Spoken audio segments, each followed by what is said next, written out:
and talk for the next 20 minutes or so about how we define what really is a key syndrome for our critical care profession, that is acute respiratory distress syndrome. These are my disclosures, nothing particularly relevant to this talk. So we're going to talk about a new definition at the end, but to talk about ARDS, we need to go back to the beginning. And I don't know if this joke works in Colombia or not, but in North America, you see some posters that say everything you need to know about life you learned in kindergarten. Be nice, be loyal, don't tell lies, this sort of thing. Is that everything we learned about ARDS, or everything we know about ARDS? We kind of learned in 1967 with this first report of 12 cases reported by Ashbaugh and Petty and colleagues in the Lancet. And if we go through, and so I think there's some classic papers that are sort of, I think, mandatory reading for every, and should be part of every intensivist's library, and this is one of them. If you go back and look at this, they describe a syndrome that was of acute onset, of hypoxemia, low compliance, other radiographic problems. They outline risk factors that we recognize today: trauma, pancreatitis, pneumonia. And they did autopsies in several patients who died and found these classic pathological findings of hyaline membranes, diffuse alveolar damage that still would be classified as such today. There was loss of surfactant activity. Positive pressure ventilation was still a relatively new thing in that day. And they found this button on the ventilator called expiratory retard, i.e. PEEP, and saw in some patients a significant improvement in oxygenation in response to the use of PEEP. It's also a nice paper that highlights the importance of interprofessional collaboration in critical care. We have people from Department of Surgery and Medicine, trainees working together, and the value of persistence, because this paper that's been cited more than 100,000 times was rejected initially at the New England Journal and JAMA and the American Journal of Surgery before being accepted at the Lancet. So it's been more than 50 years since the publication of ARDS, and this syndrome, or this concept, really has led to an explosion of both basic science, translational, and clinical research, such that our care for these patients has really advanced a lot over the years. We went from, in the days after the first publications of Ashbaugh and Petty, we had what I'll call the pornographic definition of ARDS, which is, I can't really define it, but I know it when I see it. Oops, sorry. We go. Somehow these are advancing on their own. And then the sort of the first really widely accepted standardized definition of ARDS came out in the mid-90s, the American European Consensus Conference definition. And here, this was a group of people in a hotel in Barcelona who came up with this. Well, this is how we're going to define ARDS. A PF ratio, it's going to be hypoxemia with a PF ratio less than 200. It should be acute onset. We should see bilateral infiltrates on the chest X-ray. And because it was 1994, everybody had a PA catheter in. And so, well, we don't want heart failure, so we'll have a wedge pressure less than 18. So this was a great move forward, this definition. It was easy to understand, easy to apply, widely taken into practice. But looking back, we could see with some, in retrospect, there's some problems that we need to try to address. Like any definition, these things should be iterative as we learn more about them. So for the American European definition, some of the issues were, well, it's acute onset. Well, what does that mean? Is that a day, an hour, a week, a month? And from when do you start that clock ticking? They talk a lot about risk factors in the document that accompanies the definition, but they're not really formally included in the table. Lots of people have concerns about the inconsistency of the PF ratio and this arbitrary cutoff of 200. I could make somebody have or not have ARDS just by twiddling a couple of knobs on the ventilator, either the FiO2 or the PEEP. The wedge pressure, maybe this was becoming problematic for two reasons. A, fewer and fewer patients were having wedge pressures recorded. But we also recognize that, in fact, while almost everybody with cardiogenic pulmonary edema has a wedge pressure above 18, the corollary of that statement is not true. There's lots of patients who have a wedge pressure above 18 who do not have heart failure, but actually have non-cardiogenic pulmonary edema. And those two things can coexist, either because of excessive fluid administration, transmitted pressures from the ventilator. We looked at this, and as did a secondary analysis of the FACT trial from the ARDS network. So these aren't auto advanced. So in trials where patients with heart failure were excluded, a full third of patients had a median wedge pressure above 18. Now, a place where I went and did a postdoc for a year at the Hospital Universitario de Getafe in Madrid, they had an excellent collaboration between the intensive care department, Dr. Esteban, and the pathology department, Dr. Pilar Fernandez Segoviano, because they were married. And they have a very large autopsy database of patients who died in their ICU. And so in a first study, Andres and colleagues looked at the clinical, they took the charts and they went through everything in retrospect and say, okay, looking at this case, did the patient have ARDS or not? And then they had somebody separate to that review the lung pathology and say, does this patient have DID? Do they have diffuse alveolar damage? And then they compared the two. And you can see that when they use everybody here, the sensitivity is not terrible, right? 75% sensitivity, 84% specificity. Not bad for a clinical definition. It gets a little worse when you start narrowing it down just to patients with pulmonary risk factors, because lots of patients have pneumonia and don't have DAD, and they're hard to separate out clinically. But the biggest problem I had thought with this study was when we're at the bedside of a patient on day 1 or day 3 or whatever day of their ICU, we don't have the luxury of knowing how the case is going to evolve into the future. We have to be able to decide today if the patient has ARDS. So this is one of the studies that I went to Madrid for a year to do. I'll tell you a funny story about this. Was I met with Andres Esteban beforehand. He says, "Oh yes, we have a great database. It's a treasure. Great, that's going to come." And then I got there, and they said, "Okay, where's the database? Okay, come with me down the hall." And it's a big room full of charts. So that was a little unexpected, but it's good for the soul to do a little bit of chart review as a postdoc student. One thing that we reviewed all of these charts, and instead of looking at the whole course of the stay, we tried to say on any given day, does the patient have ARDS today?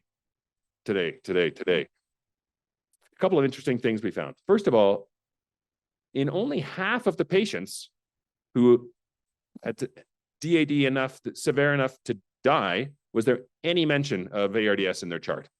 And this is a consistent finding we've seen in other studies, that ARDS is seemingly under-recognized by clinicians. And this is the meat of the study here, showing that when you look every day, the sensitivity of the sensitivity is not bad, but the specificity of the definition is pretty poor. What does that mean? It means that in this case, about half the time you say, "Oh, I'm calling this patient ARDS." Half the time they didn't actually have diffuse alveolar damage in this study. You might be able to make it a little better by making the X-ray criterion more stringent, or by lowering the PF ratio cutoff, although you can see there's a large price to pay where you miss a lot of patients if you do that. From there, this led to this is the Brandenburg Gate in Berlin, and the European Society of Intensive Care Medicine in 2011 sponsored an update of the ARDS definition, if you like. So there was a panel convened, and the first day was a lot of discussion around, what is ARDS? And actually, this didn't take so long. It only took maybe a couple of hours for everybody to sort of agree conceptually what ARDS is. It's an acute, diffuse inflammatory injury. We see this leads to increased pulmonary vascular permeability, increased lung weight, loss of aerated tissue. We recognize that clinically as hypoxia and bilateral opacities, and we recognize it on pathology as diffuse alveolar damage and all of the characteristics you see on the slide there. Then the next couple of days were spent about arguing about how do we get that concept into a clinically useful definition. And this is the end result of the Berlin definition here, where we had some updates to the AACC. The whole goal here was not to explode, and it wasn't revolutionizing, it was more evolutionary change of the definition. So acute onset is a little bit more clearly defined within a week.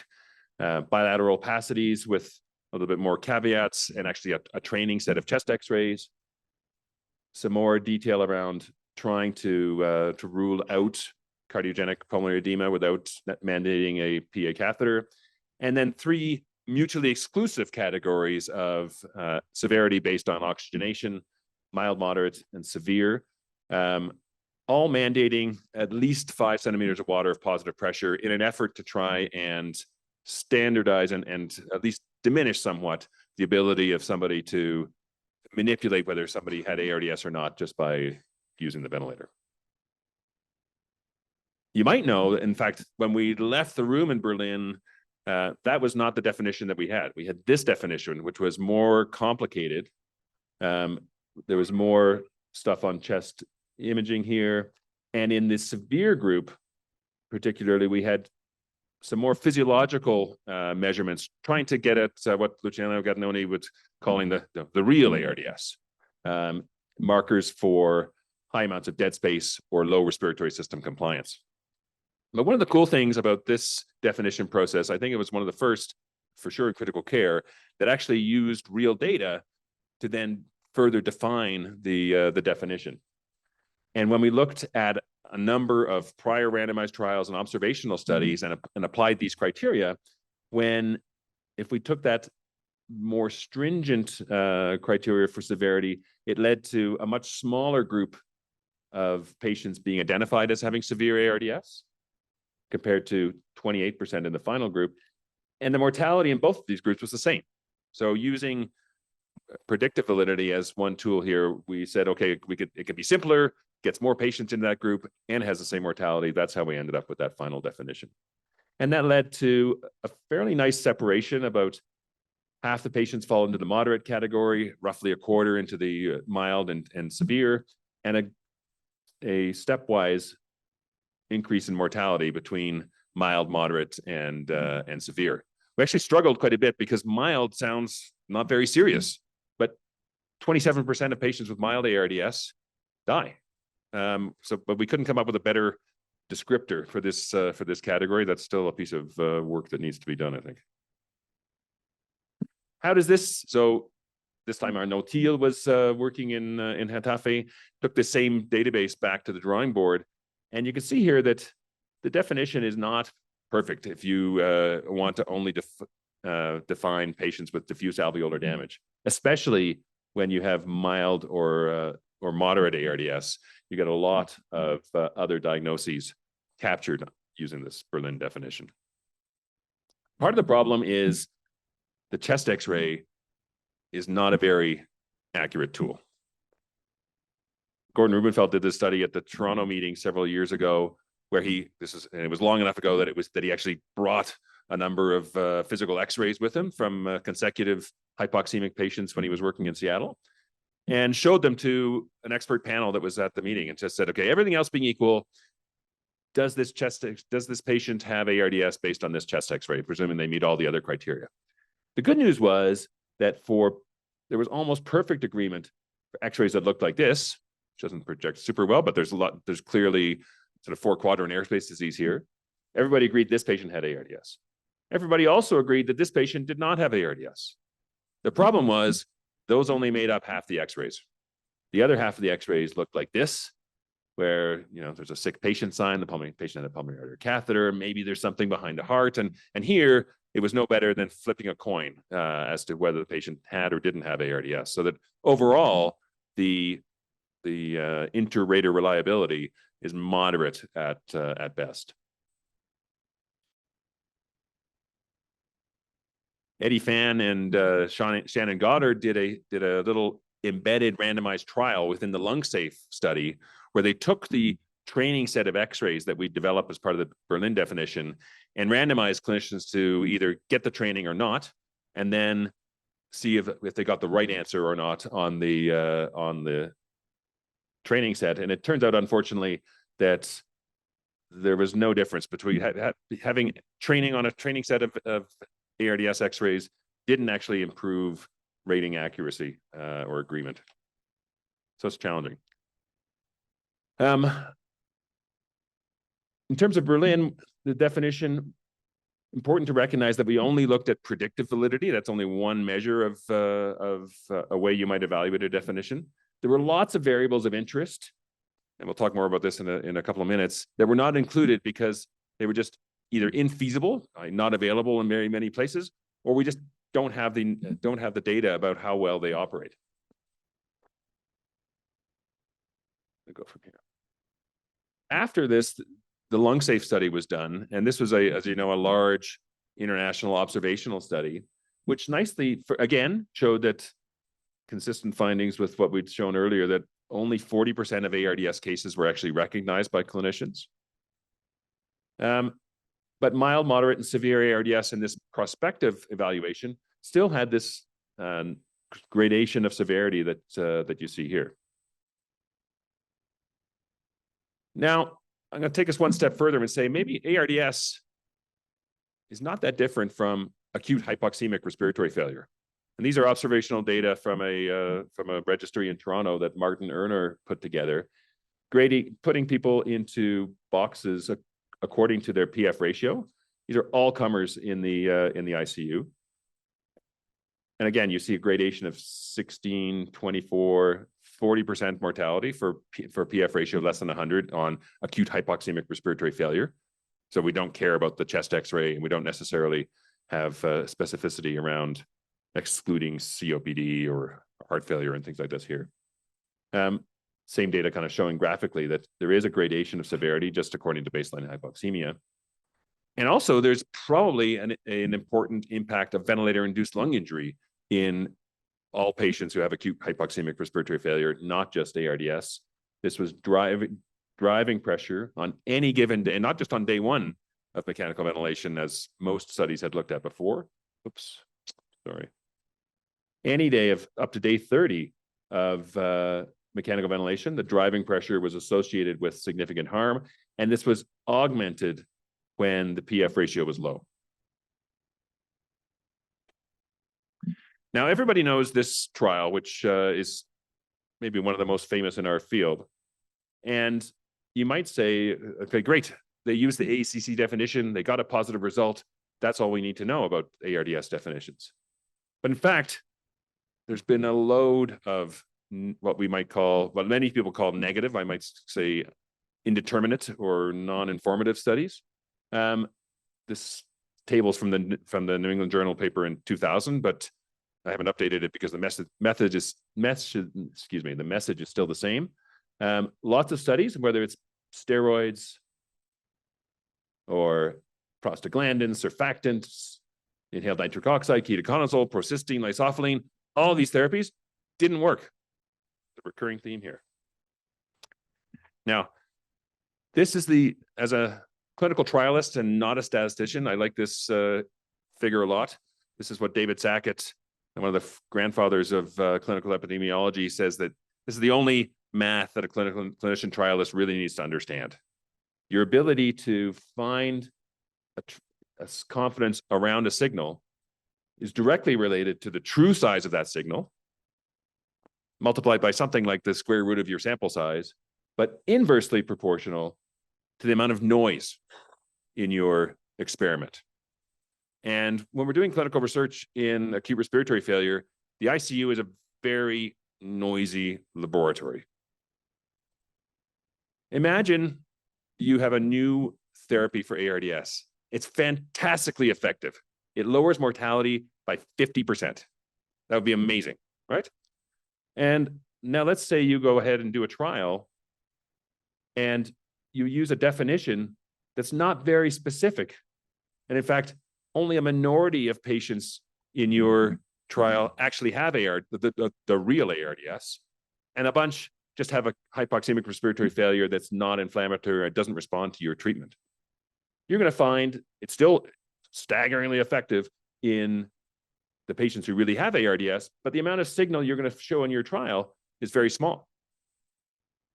You do the same trial, but this time use a definition that's much more specific so that most of the patients in your trial are going to be responsive to treatment. Suddenly you have a huge treatment effect and a positive trial, practice-changing results.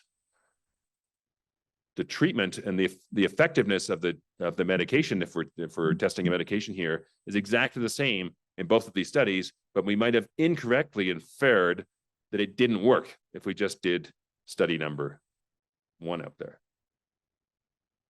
And we see some examples of this in real life. This is getting to be a quite famous paper as well from Carolyn Calfee at UCSF, taking patients who were in the ARMA and alveoli trials, doing some latent class analysis, which essentially just grouping patients according to characteristics that you probably can't read along the bottom of the graph here, but these things are inflammatory markers, interleukin-6, interleukin-8, TNF receptor 1, to PEEP levels, to bicarbonate levels, to FI2s, almost a whole range of clinical information around these patients. They get divided into 2 populations. The more prevalent population, the more is this phenotype 1, the blue line here, which people often call the sort of the hypo-inflammatory group. The less common, maybe about a third of patients, is this red line, which is more hyperinflammatory, characterized by high levels of IL-6, IL-8, TNF receptor 1. So that's interesting, but what's actually really interesting is that these populations have different responses to treatment. Here's an example from the alveoli trial. And if you're phenotype 1, not so inflamed, high PEEP was bad. 24% mortality in higher PEEP versus only 16%. Whereas if you were in the hyperinflammatory group, there's a 10% absolute reduction in mortality if you got higher PEEP. Mix these 2 populations together, no surprise that you don't get any significant result. But you might be harming some patients and helping others in the same population if you don't have them well characterized. So this has led to an explosion of what's coming through in sort of so-called personalized medicine in acute respiratory failure, trying to find the treatable traits where we can group patients according to their response to treatment. A big part of the problem when we think about ARDS definitions, though, is that there's a disconnect between what we conceptualize as ARDS and how we actually define it, right? Acute diffuse inflammatory lung injury. There's nothing about inflammation in these criteria. So it's hardly surprising that we don't have great accuracy in trying to figure out what's an inflammatory lung injury versus not. As I said before, we wanted to include a lot of other things, but we didn't have the data, and still some are not feasible. That's improving, I think, but we're not there yet. And as part of the ESICM guidelines on ARDS that have just been published in the last year, I was charged with leading a domain around the definition, not to create a new definition, but just to highlight some issues that we should think about when we look at the definition again. And again, among the panelists, this disconnect between the conceptual model of ARDS and the current ARDS definition kept coming up. I think there's also a theme around expanding the reach of or access to the ARDS definition, whether that's in resource limited settings like Beth Rivello's Kigali modification, and recognizing the fact that practice had changed a lot in the 10 or 15 years since we created the Berlin definition. High flow nasal oxygen, especially during the pandemic, was and is very commonly used. And patients who previously might have been intubated and met the criteria were being managed and supposedly wouldn't meet ARDS criteria now just because of the choice of oxygen therapy. For the sake of time, I'm going to keep going. I put this in just to bring your attention to a very nice viewpoint article sort of led by Gordon Rubenfeld with Marco Ranieri and Art Slutsky, as a framework to think about how should we actually evaluate ARDS and other syndromic definitions, and recognizing that predictive validity is not the be all and end all. If we wanted predictive validity, which means i.e. the mortality goes up when you have ARDS, Apache 4 is has much better predictive validity than an ARDS definition is going to. And finally, what about this new definition of ARDS that's been published? I'll point out this. So this is a process led by Michael Mathey, and it's published in the Blue Journal as a proposal for a new definition or something to consider and work on, because we need a lot more data about how it's going to translate into real life. I think that's why it's published in the sort of workshop section of the Blue Journal.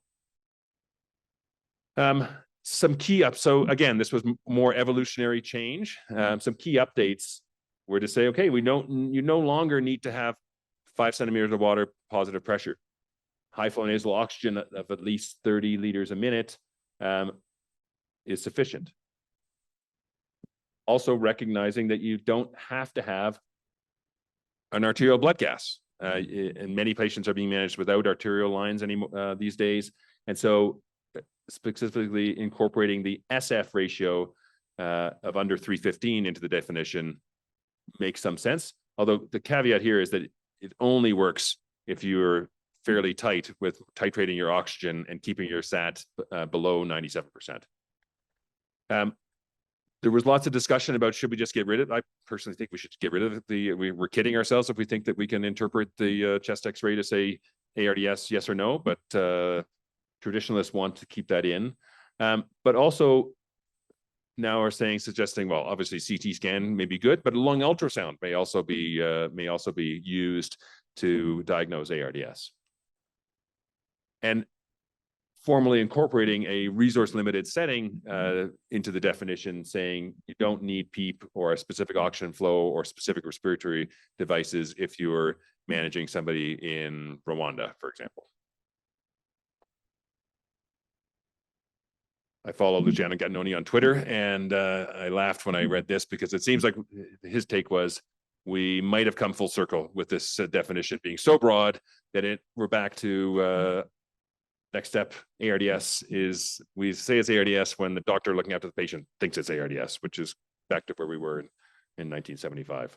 We'll see. So in conclusion, I've tried to show you that to make the point that we need sort of specific for explanatory trials, i.e. specificity of definitions are important when we're evaluating new therapies. We need to tailor a definition according to the mechanism of action of our therapy. And if we want to test a drug that limits or reduces extravascular lung water, for example, it might be great to get a bunch of patients with high extravascular lung water into that trial, as opposed to having ones that didn't have that. I would say we need a comprehensive observational study of a big umbrella syndrome like hypoxemic acute respiratory failure, which will allow us to better define different subphenotypes of ARDS, whether we still call them ARDS or not, we can debate about. That will then allow us to test future trials. Until then, I think HARF is a more feasible umbrella syndrome. That's what we're using for our platform trial. I'm going to talk more about that this afternoon. And with that, I'll stop and be happy to take questions. Thank you very much. Muchas gracias.